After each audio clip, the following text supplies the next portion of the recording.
প্ৰায় এমাহৰ অন্তত খোল খালে দৰঙৰ শিলবৰী উপডাকঘৰৰ দৰ্জা। প্ৰশ্ন আপুনি যিটোৱেই নকৰক, পোষ্টমাষ্টাৰৰ উত্তৰ মাথো একেদৰে, মই নাজানো, মই মন্তব্য দিব নোৱাৰো, মই কৈছো নহয় মই মন্তব্য দিব নোৱাৰো, আমাৰ পাৰ্মিশ্যন নাই। চৰকাৰী অনুষ্ঠান মই মন্তব্য দিব নোৱাৰো। চৰকাৰী কাৰ্যালয় আপুনি বন্ধ কিয় ৰাখিছিল? মই মন্তব্য দিব নোৱাৰো। কি কাৰণ? আপুনি এইগৰাকী হৈছে চৰকাৰী নিযুক্তিপ্ৰাপ্ত পোষ্টমাষ্টাৰ, নাম দুলাল। চাকৰি কৰে ওৰাং ডাকঘৰৰ অধীনস্থ দৰঙৰ শিলবৰী উপডাকঘৰত। তেখেতে নামানে চৰকাৰী নীতি নিৰ্দেশনা, কেৰেপ নকৰে বিভাগীয় ঊৰ্ধ্বতম কৰ্তৃপক্ষক। দৰঙৰ শিলবৰীৰ উপডাকঘৰত প্ৰায় এমাহ ধৰি লগাইছে টনা। কেতিয়াবা আহে খোলে, আকৌ কেতিয়াবা নিজৰ ইচ্ছানুযায়ী ডাকঘৰ কৰ্মদিনত বন্ধ কৰিও ৰাখে। একেলেঠাৰিয়ে কেইবাদিন বন্ধ থকাৰ ফলত ডাকঘৰত প্ৰয়োজন থকা ৰাইজৰ মাজত এইবাৰ লাগিল হাহাকাৰ। কিন্তু কিয় ৰাখিলে চৰকাৰী কাৰ্যালয় বন্ধ? জানিবলৈ চাওক এই প্ৰতিবেদন। আজি খুলিছে ডাকঘৰ, বহিছে পোষ্টমাষ্টাৰজন। এইবাৰ ডাকঘৰ খোলা দেখা পাই উপস্থিত সাংবাদিকৰ প্ৰশ্নৰ মুখামুখি উত্তৰ দিয়াৰ পৰা বিৰত থাকিল চতুৰ প্ৰকৃতিৰ পোষ্টমাষ্টাৰজন। আজব দেশৰ গজব কাহিনী নেকি ধৰিবই নোৱাৰিব আপুনিও। কি কাৰণত কাৰ হেমাহিত এনেকৈ দিনক দিনে নিজ ইচ্ছানুযায়ী বন্ধ ৰাখি চৰকাৰী কাৰ্যালয় পৰিচালনা কৰিব পাৰিলে? নিজৰ কৰ্ম নকৰি কেনেকৈ চৰকাৰী দৰমহা ভোগ কৰি গৈছে এনে প্ৰবৃত্তিৰ চৰকাৰী কৰ্মচাৰীয়ে? পূৰ্বেও অতি প্ৰয়োজনীয় প্ৰমাণস্বৰূপ আধাৰ কাৰ্ডক ডাকঘৰৰ বাহিৰত মাটিত পেলাই ৰাইজক নিজৰ আধাৰ কাৰ্ড বিচাৰিবলৈ দিয়াৰ মূল ব্যক্তি আছিল এইগৰাকী পোষ্টমাষ্টাৰ। প্ৰকৃততে ঊৰ্ধ্বতম কৰ্তৃপক্ষই এই বিষয়ে অৱগত নে অজ্ঞাত, সেয়াই গভীৰ ৰহস্যৰ আৱৰ্তত। ৰাইজক সমস্যাত পেলোৱা চৰকাৰী নিযুক্তিপ্ৰাপ্ত কৰ্মচাৰীজনে কৰ্তব্যত কৰা এনে গাফিলতিৰ বাবে ল'বনে কোনো ব্যৱস্থা?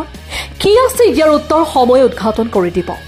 আমরা পোস্ট অফিসের মধ্যে 2-3 মাস ধরে ঘুরতেছি, 3টা-4টা বস্তু হেন, Aadhaar card, PAN card, voter ID, কিবা কিবি বহুত। 3টা মাস ধরে ঘুরতেছি, ডেলি 20 টাকা পয়সা দেয়া আমরা লোক পাই না দিন না করে না করে না। এর মধ্যে কতদিন বেড়া বন্ধ থাকলো, বন্ধ খালি শুনি খালি বন্ধ। এত তো একটা জন্য 20 টাকা ভাড়া দেয় আমরা যে একটা বেমারি মানুষ, মরা মানুষ, খালি বাড়ি ঘর ভাড়া এত সারাদিন মারি ওটা আরো বহুত মানুষ গেছে গাত্তর করতে বহুত বেতন একটা অ্যাকাউন্ট লইয়া আমি 2010-এর মধ্যে একটা অ্যাকাউন্ট বানাইছিলাম। তার লাগে লইয়া কয়দিন ধরে ঘুরতেছি, পোস্ট অফিস খোলা যায় না, লইয়া আসলাম দেখতে লাগে বন্ধ আইসি 9টা বাজে। 2 নম্বর কসারি গাড়ি ভাড়া দিয়ে 20 টাকা, আওয়া যাওয়া 40 টাকা গাড়ি ভাড়া। হাসমারা বেগম। 20 দিনের কারণে কিহৰ কাৰণে বন্ধ ৰাখিছে? চৰকাৰী অনুষ্ঠান মই মন্তব্য দিব নোৱাৰো। চৰকাৰী কাৰ্যালয় আপুনি বন্ধ কিয় ৰাখিছিল? মই মন্তব্য দিব নোৱাৰো। কি কাৰণ? আপুনি পোষ্টমাষ্টাৰ হয়নে নাই? মই মন্তব্য দিব নোৱাৰো। আপুনি বন্ধ কিয় ৰাখিছিল? ৰাইজেতো বহুত কমপ্লেইন কৰিলে, প্ৰতিবাদ কৰিলে। মই মন্তব্য দিব মই নোৱাৰো। কিহৰ কাৰণে নোৱাৰে? আপুনি বন্ধ কিয় ৰাখিছিলে 20-25 দিন জনাব। আপুনি চৰকাৰী কৰ্মচাৰী হয়নে নাই? ইফালে চাওক, আপুনি চৰকাৰী কৰ্মচাৰী নে? মন্তব্য দিব নোৱাৰো। আপুনি কিহৰ কাৰণে দিব নোৱাৰে? 20 দিন কিয় বন্ধ ৰাখিলে? আমাৰ পাৰমিশ্যন নাই নহয়। কাৰ অৰ্ডাৰ আছিল নেকি বন্ধ ৰখা?